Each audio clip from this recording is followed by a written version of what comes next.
Bonjour tout le monde, bienvenue à la nature de l'enfance. Ça me fait toujours plaisir de vous retrouver aujourd'hui, tout particulièrement dans un épisode solo. Je dis ça, ça me fait toujours plaisir, oui, mais c'est toujours un gros défi pour moi parce que je suis toujours bien tout seul à jaser devant une caméra. Et c'est loin d'être naturel pour moi. Et souvent, ça paraît. Donc, aujourd'hui, je l'essaye d'une manière plus spontanée, plus naturelle. Évidemment, j'ai planifié ce que j'allais vous dire, j'ai structuré tout ça, mais je me suis pris seulement quelques grandes notes. Et puis, on va voir comment ça coule dans un désir d'être plus naturel et plus que ça coule de façon plus fluide et spontanée. Donc, j'espère que ça va le faire. J'espère que vous allez apprécier. Puis, une fois que c'est adressé, je fais appel à votre indulgence. Je trouvais important de le faire parce que c'est quelque chose que j'ai envie de faire de plus en plus, des solos. La réception est toujours super bonne. C'est des petits épisodes courts qui vont direct au sujet. Je les pense très nourrissants. Puis, je pense que vous les appréciez aussi beaucoup. Mais c'est ça, quand j'arrive pour partager des extraits puis que je me vois tout seul avec ma petite voix robotique, c'est toujours un peu challengeant. Fait que, je m'essaye à être plus spontanée aujourd'hui. Alors, on y va. Aujourd'hui, j'ai envie de vous parler de l'IPO, l'interprétation la plus optimiste du docteur Becky Kennedy. Becky Kennedy, premièrement, cette interprétation-là, l'IPO, c'est quelque chose de vraiment beau. Puis souvent ici, je nomme que la parentalité, c'est pas juste une chose de connaissances. En fait, je le nomme souvent que c'est pas seulement les connaissances, que oui, quand on a ces connaissances-là, ça nous aide à nous reconnecter à certains de nos instincts ou à les écouter, mais que c'est généralement une question de posture, de porter la bonne lunette sur ce qui est en train de se passer. Eh bien, l'IPO, l'interprétation la plus optimiste que présente le Dr. Becky Kennedy, c'est exactement ça. C'est vraiment une question de regard puis une question de posture dans ce qui se passe au quotidien. Alors, si vous la connaissez pas, Becky Kennedy, c'est une docteure en psychologie, psychologue clinicienne, c'est une maman de 3 enfants et on la voit partout. Vous pouvez l'entendre en entrevue avec Oprah, vous pouvez entendre un TED Talk. Elle est aussi autrice du livre Good Inside, un livre magnifique justement sur lequel je me suis basée pour le partage d'aujourd'hui. Certains l'appellent celle qui murmure à l'oreille des parents millénarios. Donc, on l'entend, puis on peut la suivre, là, je pense qu'il y a des, je me demande si elle n'a pas franchi le 1 million d'abonnés sur Instagram. Donc, c'est une grande dame de la psychologie du développement et c'est pas pour rien qu'elle est partout. Son approche est vraiment, vraiment bienveillante. Elle est basée sur une approche développementale et sur la science de l'attachement. Et là, oui, je disais bienveillante. Donc oui, encore ce mot, juste de mots, qu'on l'entend vraiment souvent. Mais elle l'apporte et elle le décortique. C'est vraiment un des piliers de la parentalité pour elle. C'est un pilier de son approche et elle l'explique vraiment bien. Alors, je vais commencer en vous parlant de sa vision de la bienveillance. Puis ensuite, je vous parlerai de l'IPO, l'interprétation la plus optimiste. Donc, en commençant, Becky Kennedy, elle est l'autrice du livre Good Inside. Juste le titre de ce livre-là nous en dit quand même beaucoup sur sa vision principale des choses. Donc, elle croit profondément que les parents et les enfants sont bienveillants. Ce qui fait que dans toute son approche, sa façon d'être, elle va aller se questionner sur le pourquoi des comportements inadéquats. Et ce n'est absolument pas une fuite ou du laxisme. On se dit pas « Ah, mon enfant est bon et bienveillant, donc je ne fais rien, tout cela va passer. » Non, c'est plutôt l'inverse. C'est une façon de se dire « Je sais que mon enfant est bon, il a simplement besoin d'un guide, il a simplement besoin qu'on l'accompagne. » Mais on croit profondément que l'enfant a tout ce qu'il faut à l'intérieur de lui pour réussir éventuellement dans la croissance et avec son développement à faire ce qu'il faut, à faire les bons choix. Donc, on n'est pas dans la permission, on n'est pas dans le laxisme, on est dans un environnement... en fait, c'est que l'enfant, il a besoin d'un environnement pour aller tester les limites. C'est comme ça qu'il va aller explorer son monde, voir ce qui est acceptable ou qui ne l'est pas. Et du même coup, il vérifie, quand je fais un mauvais comportement, est-ce que je perds l'amour des gens qui sont autour de moi ou des gens qui interviennent? Donc, ce qu'elle nous suggère, c'est que dans les moments tough, on ait un mantra qui nous rappelle, qui nous ramène à cette bienveillance-là. Un mantra aussi, c'est comme un ancrage, là. On prend une grande respiration puis on se répète quelque chose. Ça prend 1 seconde, puis ça peut vraiment nous ramener dans la bonne énergie. Donc, cet ancrage-là, ce mantra-là, elle nous dit « Mon enfant est un être humain extraordinaire qui vit un moment difficile. » Donc, ça détache l'enfant de son comportement. Le comportement n'est pas son identité. Et ce qui est bien, c'est que ce mantra, vous pouvez aussi vous l'appliquer.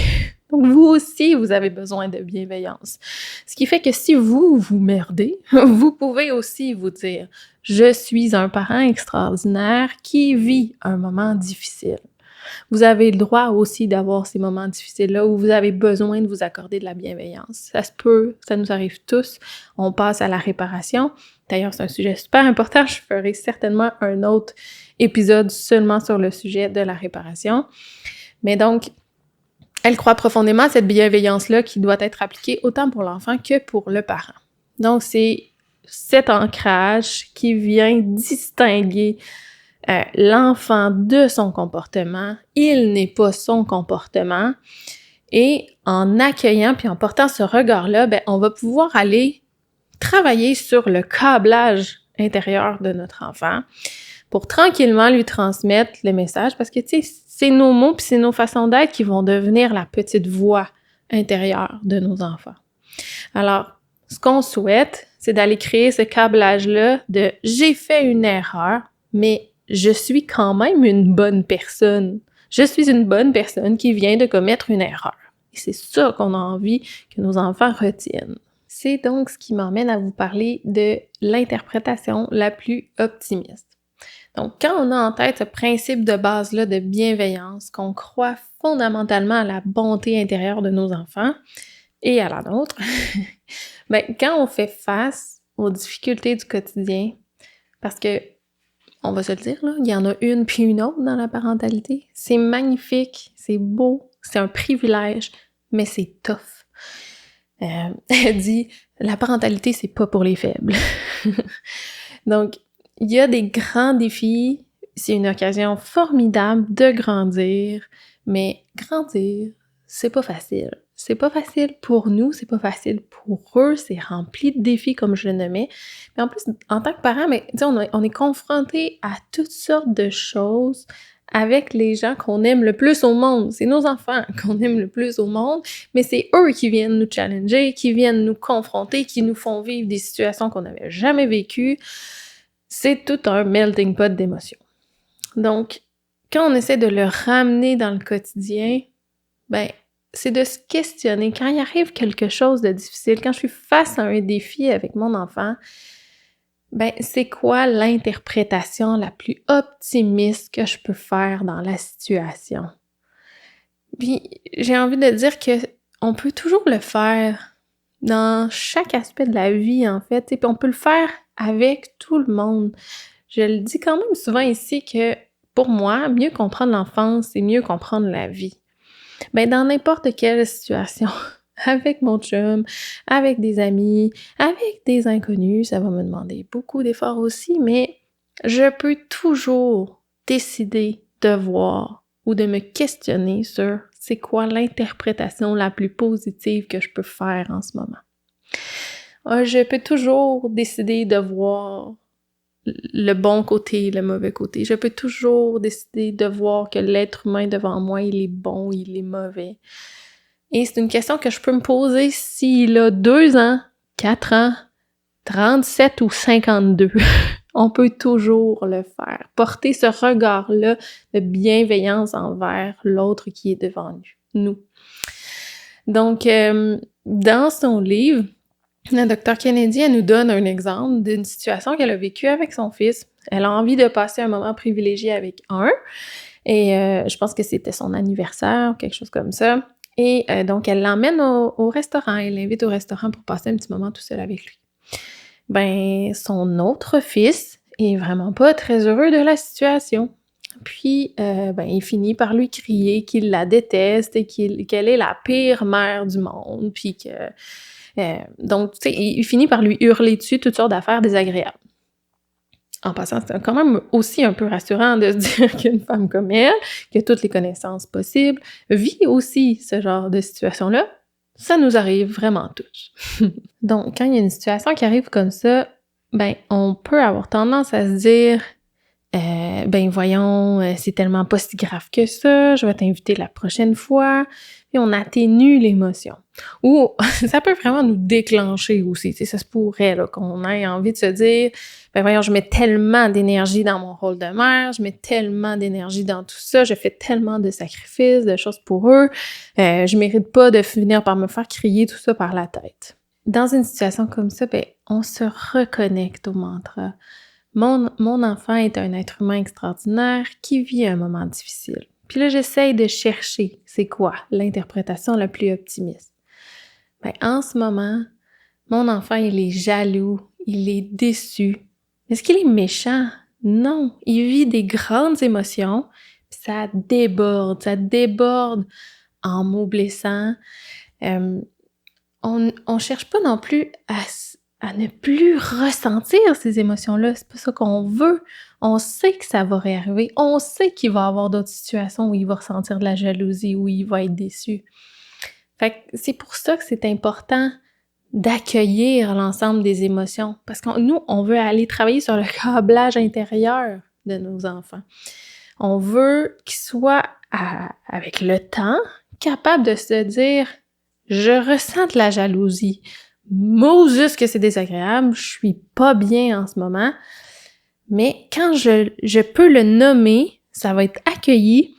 Puis en plus, je perds pas l'amour de personne. Je perds pas l'amour des gens qui sont autour de moi. Il y a des gens qui peuvent m'accompagner là-dedans.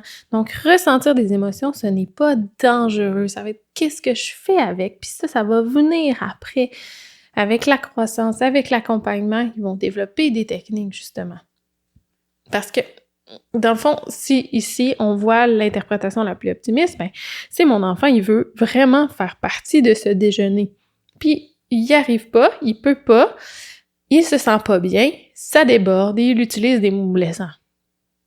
Parce que on pourrait se dire, il y a des fausses croyances sur la bienveillance qui diraient « Oh mon Dieu, je ne veux pas que mon enfant vive des sentiments ou des émotions inconfortables, alors je vais lui dire de venir au déjeuner avec nous. » Mais non, là, à ce moment-là, on empêcherait l'enfant de vivre l'ensemble du processus de ses émotions. On l'empêcherait de s'adapter à la situation. Et c'est ça qui est important, d'aller travailler la capacité d'adaptation des enfants. Donc non, on veut justement qu'ils vivent la gamme des émotions, qu'on leur montre qu'on peut accueillir la gamme des émotions, puis qu'on peut les accompagner sans les distraire sans vouloir les faire disparaître en fait. Donc, en faisant ça, on emmène doucement nos enfants à se tourner vers leur expérience intérieure, leur monde intérieur. Et doucement, c'est le chemin qui va mener à l'autorégulation. Donc, on les accompagne en faisant de la corégulation qui va leur permettre éventuellement de mener vers l'autorégulation.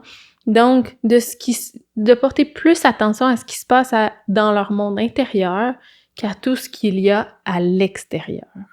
Donc, à travers tout ça, c'est la capacité d'adaptation qu'on va aller travailler le plus avec nos enfants, qu'on va amener à développer, en fait. Puis, c'est ça qu'on veut tous, parce qu'on veut pas, en fait, que nos enfants ne ressentent plus jamais de tristesse, de déception, de découragement, toutes ces émotions-là qui sont inconfortables. Parce qu'on sait que ça va arriver. Donc, ce qu'on souhaite réellement pour eux, c'est pas qu'ils soient toujours heureux, mais c'est qu'ils sachent quoi faire quand ils vivent des sentiments inconfortables. Donc, on en revient à dire là, que l'interprétation la plus optimiste des choses, c'est pas d'être laxiste, d'attendre que ça passe puis de rien faire en croyant dur comme fer que nos enfants sont bons, donc on n'a rien à faire. C'est de choisir, de structurer les comportements d'une manière qui va les aider à acquérir ces compétences-là essentielles, des compétences qui vont leur être précieuses toute leur vie. Puis, en plus, à travers ça, on va aller construire leur vision d'eux-mêmes parce que c'est en fonction des réponses qu'on leur donne, des retours qu'on fait par rapport à leur comportement qu'ils construisent leur vision d'eux-mêmes. Puis ben moi, personnellement, j'ai envie, je souhaite profondément que lorsque mon fils va vivre des moments difficiles, ben j'ai pas envie qu'il se tape sa tête en se disant qu'il est pas bon, qu'il a pas de valeur, qu'il devrait s'isoler, qu'il devrait rester seul parce que quand il est comme ça vaut pas la peine. Ce que j'ai envie, c'est que son câblage intérieur, il lui dise je suis plein de bonté, je suis plein de potentiel, j'ai plein de belles choses à l'intérieur de moi. Je vis un moment rough, je vis un moment tough, mais j'ai ce qu'il faut pour passer à travers ça. Mes émotions ne sont pas dangereuses. Donc, je souhaite, au final, qu'il soit capable de voir l'interprétation la plus optimiste pour lui dans les situations qu'il va vivre au quotidien en grandissant. Donc, peut-être en finissant, ce que j'aurais envie de dire, là, c'est qu'il ne faut pas chercher la perfection. Si on cherche la perfection, en fait, on passe à côté de l'apprentissage. Puis, avoir des bouts tough, là, trouver ça rochant, trouver ça dur, faire des erreurs, ça fait partie de l'apprentissage, autant pour eux que pour nous. Donc, souvenez-vous que vous êtes un être humain complexe, puis que la façon dont vous réagissez en ce moment, aujourd'hui, avec vos enfants, elle est aussi marquée de tout ce que vous avez vécu, de tout ce que vous avez appris, ressenti, et puis... même si vous avez trouvé ça super intéressant ce que j'ai dit aujourd'hui, puis que vous dites « Ah oui, j'aimerais bien ça, voir ça plus souvent comme ça », ça s'intègre peut-être pas si spontanément, si naturellement, en quelques jours. Donc, donnez-vous du temps, voyez comment ça se passe, soyez bienveillants envers vous et envers vos enfants.